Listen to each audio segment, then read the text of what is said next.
Welcome to the Little Wins Podcast, where school leaders share their little wins that build strong culture, with your host, Karen Borchert.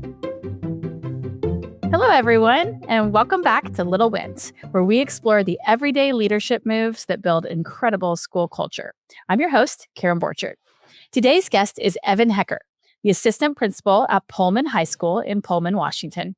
Evan's the kind of leader who shows up for the daily work of school culture, whether that means reinforcing positive behavior, celebrating staff wins, or walking alongside students through challenges and growth. He brings a relational, consistent, and humble approach to his work, one that honors both accountability and compassion. I'm so glad to have you on the show to talk about how the small stuff is actually the stuff that matters the most. So to kick us off, what's one small thing you do every day that has a big impact on how your school feels? Wow, that's a great question. I think it's more of a mentality than maybe a thing. I look to win the day with kids. I don't know if it's a tagline. It's more of a heartbeat of everything that I put into the work. It started years ago with my wife and kids, just leaving the house, telling them win the day, celebrate the small victories. I bring that to the my professional learning community, and students first, students driven. So really, just trying to win with kids. I know I'm on the Little Wins podcast, so the irony is that I've been using this kind of tagline my whole life, and again, it's just about celebrating the little wins throughout the day. That's so awesome. I love the simplicity of win the day with kids. I think having kind of those simple mantras or those simple kind of taglines or things that you just sort of keep in mind, as you said, as a heartbeat, can really make an impact on really everybody knowing and hearing that message. That's wonderful. Win the day with kids is a great one. Well, let's talk a little bit about leadership from where you sit as an assistant principal. Because there's a lot of opportunity in the role to and a lot of responsibility in the role to influence culture, both for students and for the staff. So tell me a little bit about the culture at Pullman High School, and tell me a little bit about how it got that way. So it's interesting. I'm talking to you having not worked with kids at Pullman High School. I am transitioning to a new role as an assistant principal athletic director at Pullman High School. I spent the last 8 years as the elementary principal at Kamiak Elementary, also at Pullman. So very familiar with the school district. A lot of our kids end up at Pullman High School. And, what I know is we prioritize academics. We prioritize not only academics, but we excel in athletics and the arts. We provide countless opportunities for our kids to succeed. And I don't want to say the options were endless, but there are so many options being in the university town. We're connected with Washington State University. So it's a highly collaborative school community, really a district community. We're about growth, and we're about development. We're about building relationships and caring for one another and making those connections, really long lasting, healthy relationships and meaningful connections. Oh, that's awesome. Okay, you mentioned that you're coming over from being the elementary principal, and I think that that's a pretty unique story about how you where you with that role. Can you tell us a little bit about that experience? Yeah. So, sorry if I digress, but it kind of started, I was playing for pizza in Italy. I was playing baseball, literally almost for pizza, like for food and housing. Oh my gosh. In Italy, I decided that I wanted to become a high school English teacher. So What made you decide that? it's on my bucket list to go back to Italy and teach English. And so that was part of it. I would like to live there. I lived there for 2 years after college. Graduated with a degree in communications, had no intention to become a teacher or anything like that. I just was like, I'm going to be a professional baseball player. But I was pretty far away from that, clearly. I was playing for pizza and not money necessarily. It's good pizza, though. Very good pizza. So long story short, I moved to Pullman. My wife and I moved to Pullman. I pursued a career as an educator. Got my undergrad as in English and pursued an English teaching certificate. One thing led to another. I was a high school English teacher, turned into an assistant principal at the middle school. And then this opportunity arose where I applied to be a founding principal at Candiac Elementary. Oh, wow. So our district took a chance on somebody with only secondary experience, likely because I had no preconceived notions of what an elementary school should look or feel like. It was just more centered on building relationship and really like building a family. Kind of like, I would say that was the heart of Candiac Elementary. It was building a family and not just a school. Yeah. So, which takes me to today. That transition, founding principal, always wanted to get back at the secondary level and saw myself kind of finishing my career at this level, kind of growing with my own kids. And my own kids were at my elementary school, and now I would get to work with them at Pullman High School. So yeah, I was going to ask you, do you have a lot of your former students from the elementary school now in your new role at the high school? I will. So our first graduating class from Candiac Elementary is the class of 2027. So our current juniors at Pullman High School. So I will do 9th graders, 10th graders, and juniors at Pullman High School. Formed a lot of really long-lasting relationships with these kids. I can't wait to see them again. I mean, we see them in town, and you see them at Safeway, you see them around town, but to work with them again in the building is going to be fantastic. Yeah, that's absolutely great. Well, tell us a little bit about, I mean, that's such an opportunity to be a founding principal, right? So like you said, you're building a family, you're creating a culture from scratch. So can you tell me how you did that and what does it look like? What were the things that were the most important to you in building that culture in that founding principal role? I think the main thing, it's really started with the belief that we needed to address our emotional climate first. Okay. Emotional climate. I felt like I did. I felt like we needed to create a family. I keep going to the word family. We call it our Candiac family. And it really, if we center our work on building relationships with others, we're going to earn trust. We wanted to create and cultivate a sense of belonging for all staff members, all students, all families. And if people felt loved, I mean, I go to that Mr. Rogers poem. Fred Rogers has a poem called Love is People. And really, I think we even use that to kind of sort of center our work. It was just all about the people. And if we could create this environment that we're all there for one another, then eventually the academic results would come, and they were secondary. We were also in a unique position where we didn't finish our first year in person with COVID shutting down the world. We didn't start our second year in person. And so, not only at Candiac, but worldwide, I think everybody was emphasizing social emotional learning. Right. And so I kind of lucked out, I think, before that happened, before we all had to go away in March and just kind of shut everything down. We centered our work just on people and on loving people and caring for one another. That's so great. That's a great success, we feel like, just in a number of areas. Yeah. Oh, that's awesome. What were some of the like kind of practical, tactical, like, what are the ideas that we can steal from that kind of people-centered culture? What are some of the things you did on a daily or weekly or monthly basis to really help reinforce that idea? Well, collaboration is key. We started building our collaborative teams. We followed the professional learning community process that the four is kind of defined for the world. And so we had job embedded PD time, consistent time to discuss everything. And again, with the student-centered approach, it allowed us to consistently meet about what was important. And what was important for us were the students. And so, how we were going to address and meet their needs in all areas across a wide range of abilities and interests and just unique. People are unique and individuals. So teaming was first and foremost, that was important. So within that, our teams had to create norms. We call them collective commitments. what are we committed to and how do we hold each other accountable? And then within creating our collective commitments, we just focused on, what do we want students to learn?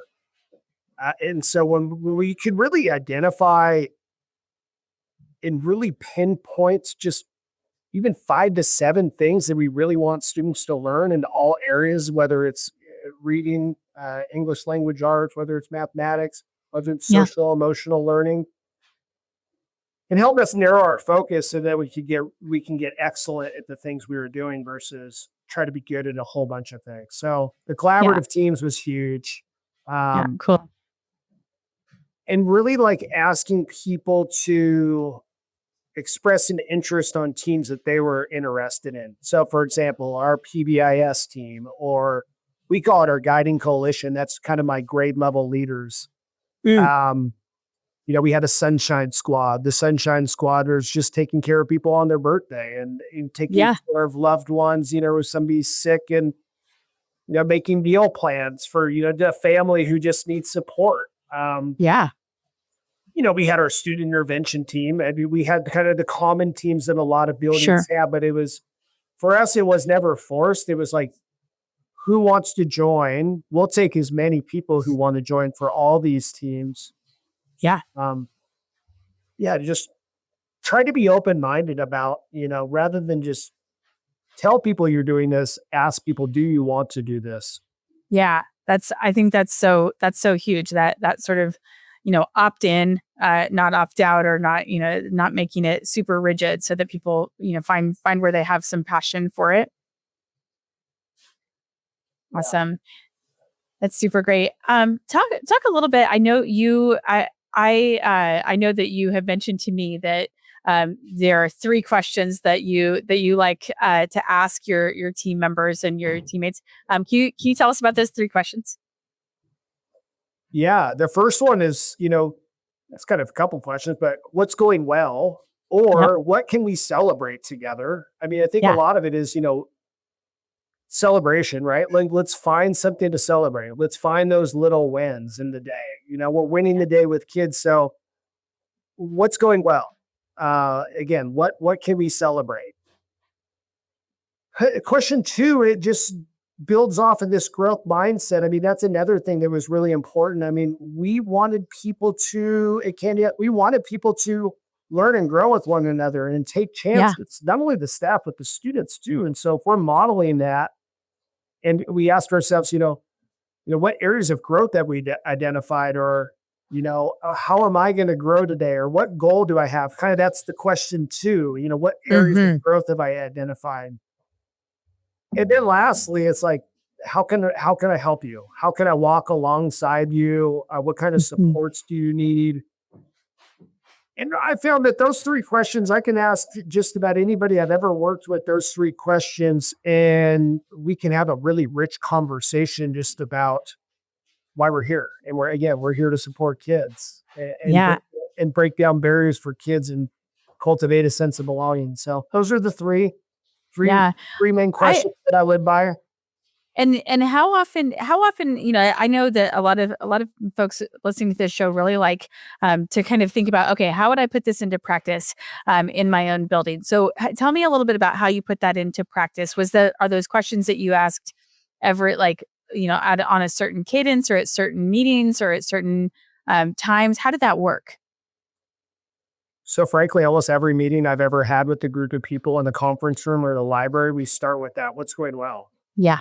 And often it's okay to pass too, right? And so sometimes it's just in a staff meeting in front of, 60 staff members in the library, what's going well, and people are just shooting stuff out and I'm writing down the board. And other times we're in a conference room with 8 people and it's our guiding coalition, and we have time to go around the table and talk about what's going well and areas where to celebrate. I've also asked them to put it on an exit slip. On your way out the door, I would like to know these 3 things in a staff meeting. And so I get that information, and I can use the information, and I can touch base with so-and-so just to check in. And, you might have no idea that it's not really going that well unless you ask. So it was just part of our day-to-day operation. And then you would Yeah. hear people like in the hallways asking each other, hey, how's it going today? What's going on today? Yeah. Yeah. What can we celebrate together? I think Yeah. that was another big thing. Sorry, I go off sometimes. I It's can rant. okay. Go for it. We were a lot about, we versus me, Mm. us together. We're working alongside. I think a lot about leadership is the language you use and how you choose to communicate with others. If Mm. I use a lot of I and you, then it just feels very individualized. And if I can start just changing the words I use, this is our school community. It's not like my school just because I'm the principal. No, it's our school. Mhm. I would not only would I communicate it verbally, but also in my messaging, communication, email messaging, or Yeah. my Friday update is you'd see a lot of we and our and us and together, Mhm. which I think is important.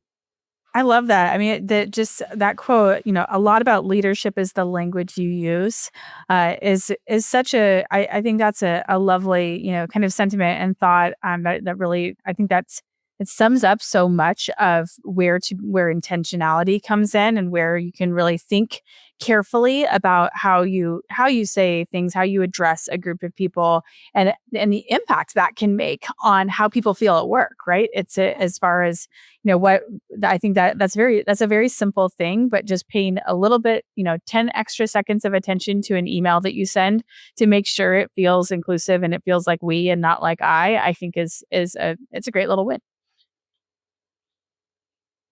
It's a really good one. Okay, I know that one of your favorite books is one of my favorite books, which is Super Communicators. So talk a little bit about what you've learned from that book and how you bring it to work and how you're bringing it into this new role. I feel like I learn a lot from reading, and sometimes I forget what book, what Yeah, yeah. information I get out of what book. Um, an area of growth for me, and I even shared this with staff early on, I was listening. Mm. I want to become a better listener, and so I would ask staff, how am I doing? I even sent out a survey. How am I doing in terms of my listening, my area of growth, and ask for feedback. So that's one of my huge takeaways. I don't think you can build a school culture in a day or even a week or even a year. Mm-mm. But I think it's the choices that we make and repeat every day that help build that school culture. So for me, one of the number one things that I had to do is I had to listen. I inherited teachers from 3 different elementary schools. Oh my gosh. We created a new community together, a school community together, and a lot of listening. I would hear, at Sunnyside Elementary, we've been doing things like this for years. And I would hear at Jefferson Elementary, this is what we've been doing. So I had to listen and to take all that in, but then also had to share with our staff, hey, how are we going to build this together? How are we going to build this system together, our PBIS system here? So listening is huge. Yeah. I also think it's really important if you're truly listening that you can make connections with just about everybody. There's like that saying that out there somewhere. It's like take 7 seconds to connect with somebody. Yeah. It Yeah. doesn't. So listen to something, and then we have a lot in common if you actually sit back and listen to one another. Yeah. Uh,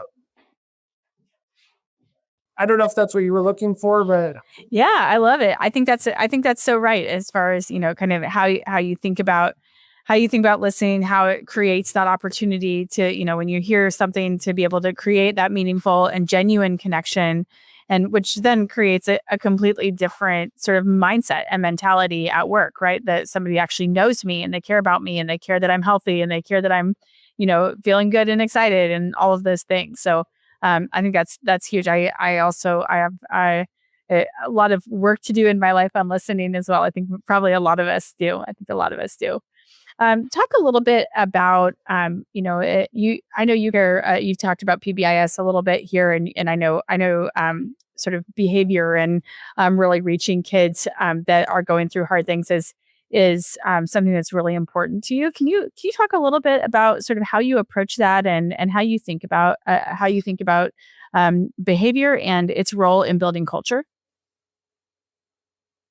Yeah. So we want to recognize and appreciate and honor and celebrate all the positive behaviors that we strive our students to follow, right? So Mm-hmm. in terms of PBIS, our school district had a high five card where our staff members were recognizing other staff members for kind of going above and beyond the call of duty, so to speak. Mm-hmm. So when we opened up our school, we turned in the staff high five card into a student high five card and just put our school wide expectations on the card. We were the Kestrels, which is a native falcon here in Pullman, the Camia Kestrels.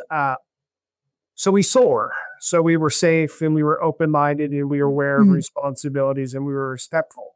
So Mm.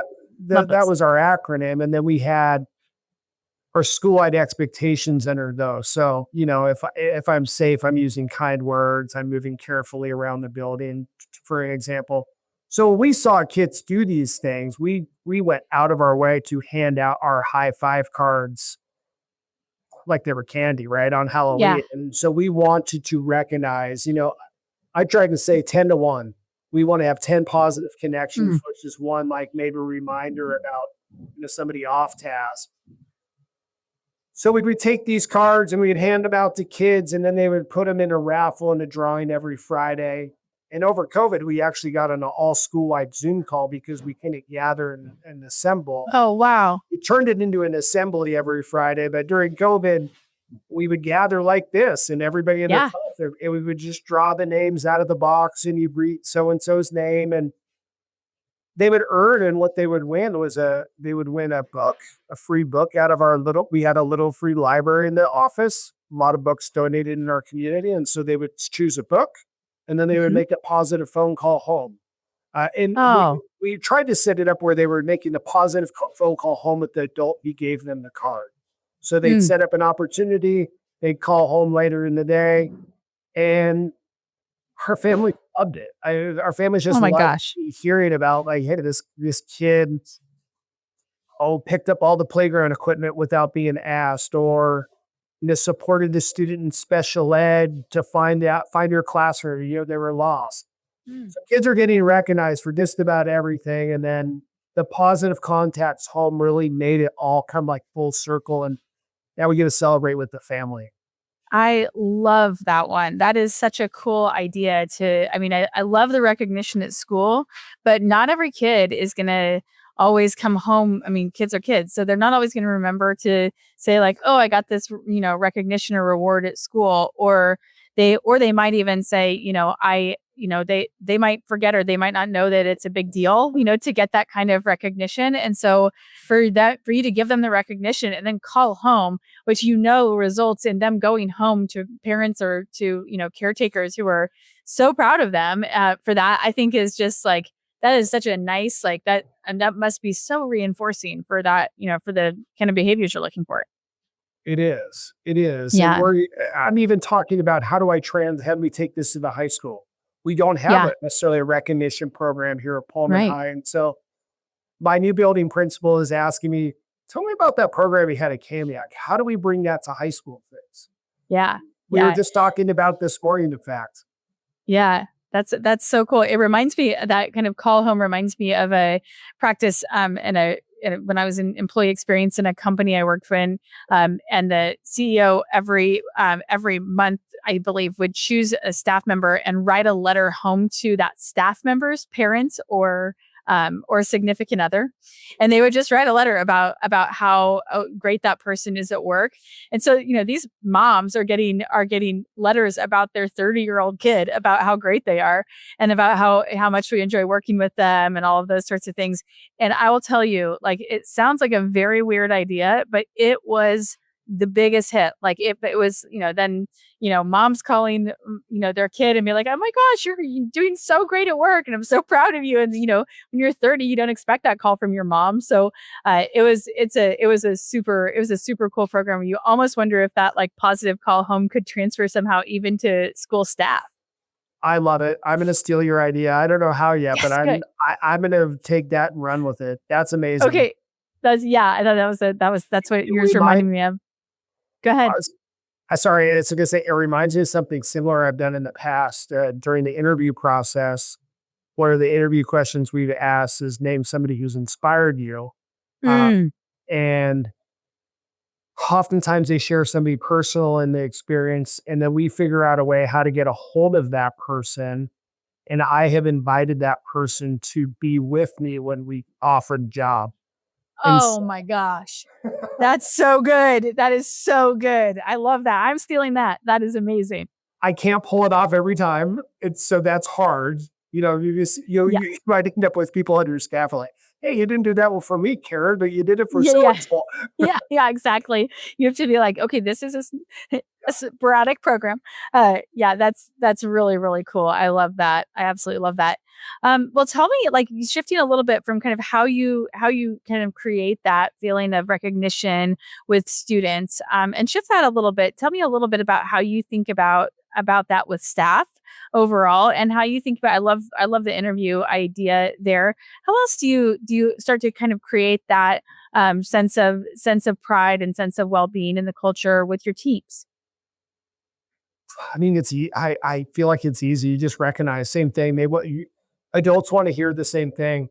I try to write them little high five cards. We have them for staff, so we continue to use those with staff. But staff members also even appreciate on a sticky note. So if I'm in a classroom observation and I see something that's really impactful, and I just write a quick little note on a sticky note, leave it on their desk.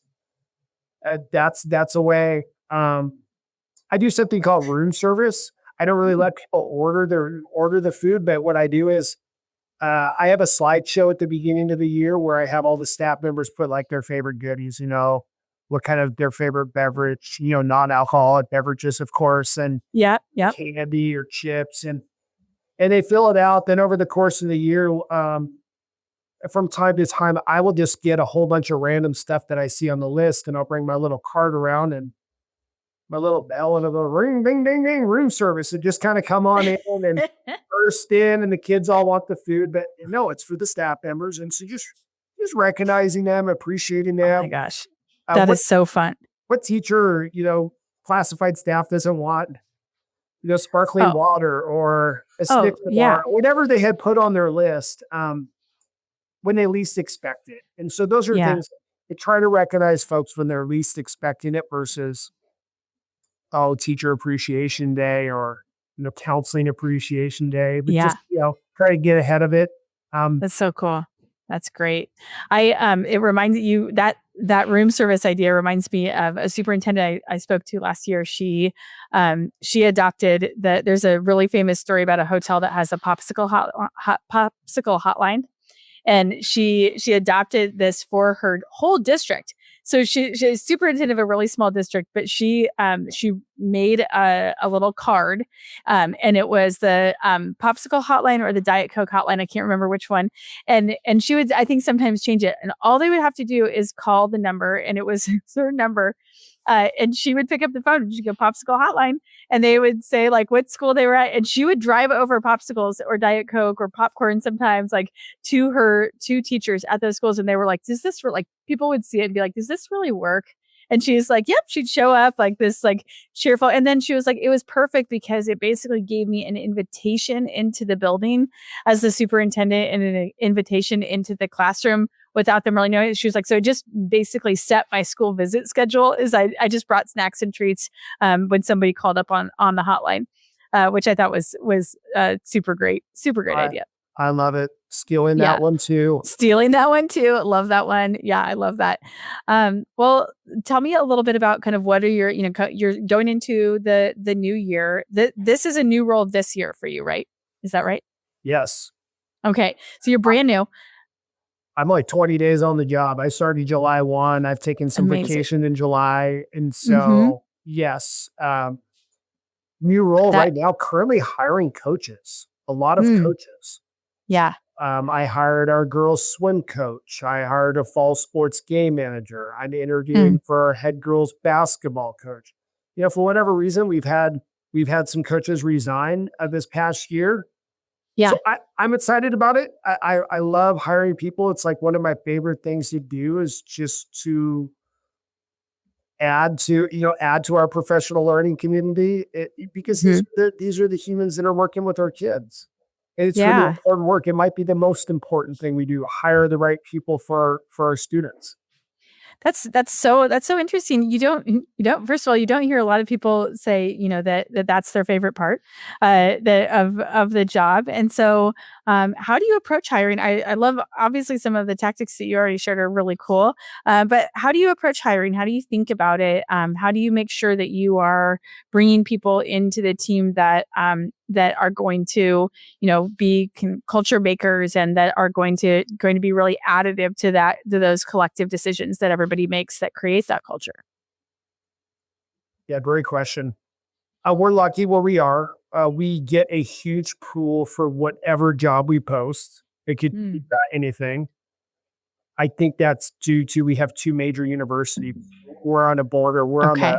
Washington Idaho border. So we have the University Mm, of Idaho 8 miles away, and we have Washington State University just right here in our backyard. So we, okay. we get huge pools of people. But going back to like how I think you have to ask the right questions. Hmm. So I spent a lot of time generating the questions that would force a candidate to answer in terms of like how they collaborate, what others would, how others might speak to their collaboration skills. Yeah, A lot. I'm going to ask you your favorite interview questions now. I know. Geez, that's a great question. I mean, one of my favorite ones that I've asked is I've asked elementary teachers, tell me about a lesson that you could sell tickets to, Oh my gosh, that is great. and Tell me just about a lesson you can sell tickets to. I love that. so that's one of my favorites. It throws people off a little bit, but I get a lot out of that. I can see how creative they are. Um, Mm, for me, it's all about student engagement. I want my students super engaged in school. I might be able to hear if they're moving around the classroom, if there's student discourse, if there's student choice and voice involved versus just a sit and get. So yeah. there's a lot that you can get out of a simple question like that. So again, going That's back to also go ahead. that's a tricky question too because like sneaky good question because you also when you're saying like tell me about a lesson you could sell tickets to, a person has to have a little bit of confidence and a little bit of pride in their work to know that they've got something that they do that they're like, yeah, I could sell tickets to this. I'm confident about that. And so if there's, if it's impossible to come up with that there's a little bit of a question like that like gives you some signals about confidence and about pride and kind of pride of work, which is that is a sneaky good question. Do you have an answer to that question, a lesson that you've taught that you could sell tickets to, or did you ever hear an answer to that question in interviews that you absolutely loved? Mhm. So one of my favorite answers is I had a kindergarten teacher. Well, we ended up hiring her for kindergarten. She talked about it's a sit spot observation. So in essence, you're taking a group of kids outside, each kid with a whiteboard, and it could be an English language arts lesson, it could be a lesson Yeah. on science, but basically students are writing what they can about what they're Mhm. hearing, what they see, Mm. what they observe. Uh, Again, the questions are really important. What the teacher is asking. But I mean, if you can imagine just like a circle of kids just all observing nature and writing about nature and what they're hearing, I mean, I think it was pretty fan. I agree. I Yeah. agree with the teacher. I was like, yeah, you could sell That's this for me. What I got out of that is kind of untraditional. It was outside the box. She's talking about an experience in kindergarten going outdoors, which I love. Yeah. We're made to move. Yep. Forget what book that's from. The Brain Rules. So Yeah. we at one point we were on floors and humans decided to stand up. I think we're made to move, but too often in schools we're always sitting. So Yeah. I really enjoyed hearing that she wanted to take kids outside, explore nature, work on the craft of writing, even in kindergarten. Yeah. So that's one example. I love that. That's so great. That's so great. You have so many great little ideas and strategies. I think it's so fun. It'll be really fun to see kind of what you do with those things coming into administration role at the high school level this year. Do you have any big goals or anything that you're really trying to just knock out of the park this year, or any things that you're really wanting to try? Really want to connect with students. Again, I'm students first. Obviously want to connect with staff and work with them, how I can help support them so they can support kids. We have an opportunity to bring a group of kids to a leadership summit, a sportsmanship summit before school starts. Wow. So we're going to meet up with, there's 17 members of our league. It's called the Greater Spokane League. We're one of 17, and I'm going to bring 10 to 12 kids to this opportunity to just talk about sportsmanship, build relationships with not only our group, but all the kids not all the kids, but 10 to 12 kids from our other member schools in the GSL. Create content that we can show at halftime shows, just aligned with our vision and what sportsmanship looks like. So that's one thing. I think it's really important that student choice and student voice, if we give kids an opportunity to be kids and share, then that's how we build trust, and that's how we can create a sense of belonging. And that's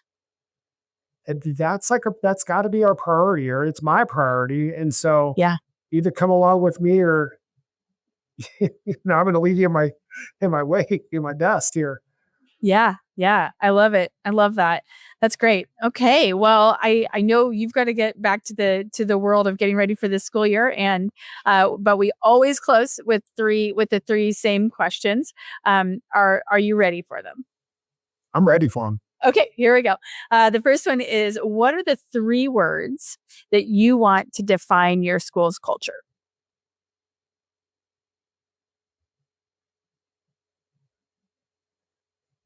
Connection, care, and service. In service, yeah. I don't know. I need more. I'm a former English teacher. I need more than 3 words sometimes. You're like, I'm not working with this 3-word constraint. No way. Understandable. Those are very good words. Those are very, very good words. I like those. Anything you want to share about that? Can I add love? Can I have 4? Yeah, you can have 4. Yeah. Here on the Little Wins podcast today, we're offering a 4th word. No, I love that. That's great. I mean, connection, love, and service. I think I've talked about this. Again, love is people. It's Mr. Rogers' poem. It's not mine. I can't steal Fred's words. Our work is so hard. It's so challenging to do what we do in education. And so it's about overcoming obstacles and identifying barriers and helping students and families in all areas of their life. I mean, I think our kids spend more time with us during a school year than they do at home, at least their waking hours. They might spend more time at home asleep. So they have to know that we love them and that we're here for them, regardless of the outcomes. And that it's about a growth mindset and about perseverance and just getting better and winning one day at a time. I mean, you keep going back to that. How do we win one day at a time? And so they need models like you and I and our teachers to show them that it's okay, that it's possible. Yeah. And they need to hear us share that we care about them, and we're connected because we also struggle. And I think kids need to know that, like, we also struggle with things. Yeah. Absolutely. That is great. I'm surprised your 3 words weren't win the day. Oh, at this camp, can I change? Can I revise my thinking? Sure, you can revise your thinking. Here on the Little Wins podcast, we're offering 1 revision today. Awesome. Yeah, that's great. That's great. Well, speaking of little wins, what is one little win that you've had at work lately that we can celebrate for you?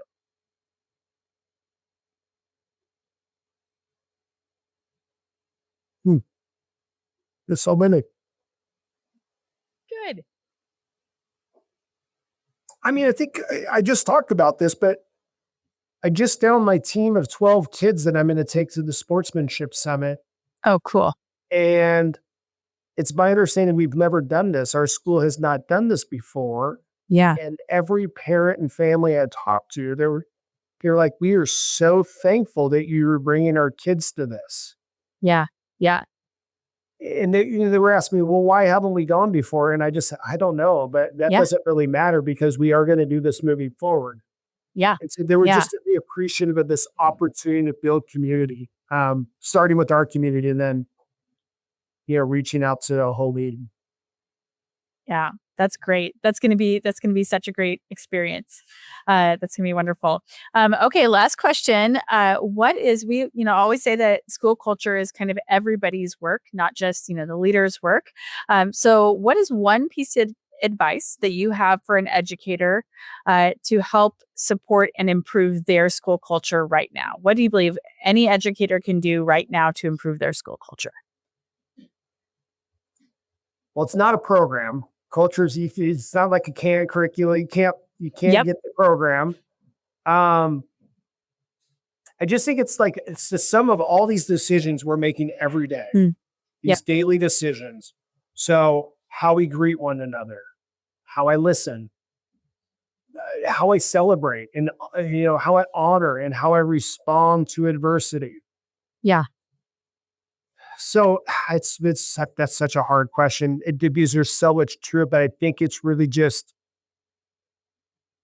it's those little things that I'm talking about. It's appreciating all those little things, and the little things build and build and build. And eventually you can move mountains and you can move a whole system, and you can really impact change and change beliefs. There's I don't even know who said this, where I heard it from, but our experiences shape our beliefs. And so if every experience I have with somebody that is, they know they're going to get a smile from me and a warm greeting and an open ear, they're going to be open and honest with me, I think. I mean, I just feel like that's how it goes. Yeah, absolutely. I love that. I think it's a great reminder. The choices that we repeat create the culture that emerges, whether, and that can be a positive one or not a positive one, but so continuing to repeat the positive choices for culture is huge. That's great. Thank you so much. We have learned so much from you today, Evan. We've got ideas out, kind of galore. We've got the high five card. I love that. I love the 10 to 1 positive ratio. I love the positive phone call home. That I'm super obsessed with that. The idea of room service and even great recruiting questions that are so thoughtful, like tell me about a lesson you could sell tickets to. That all of these are such wonderful ideas for just creating a culture that you can just tell from you is one built of hope and of a lot of joyfulness and a lot of connection and care and service and love. So thank you so much for being on the show today. And thank you for all that you're doing, and wishing you a great first year at Pullman High School. You're welcome, Karen. Thank you so much for having me on. It was a real pleasure interacting and connecting with you. Have a little win? We'd love to hear from you. Learn how we help schools build strong culture at getalpaca.com.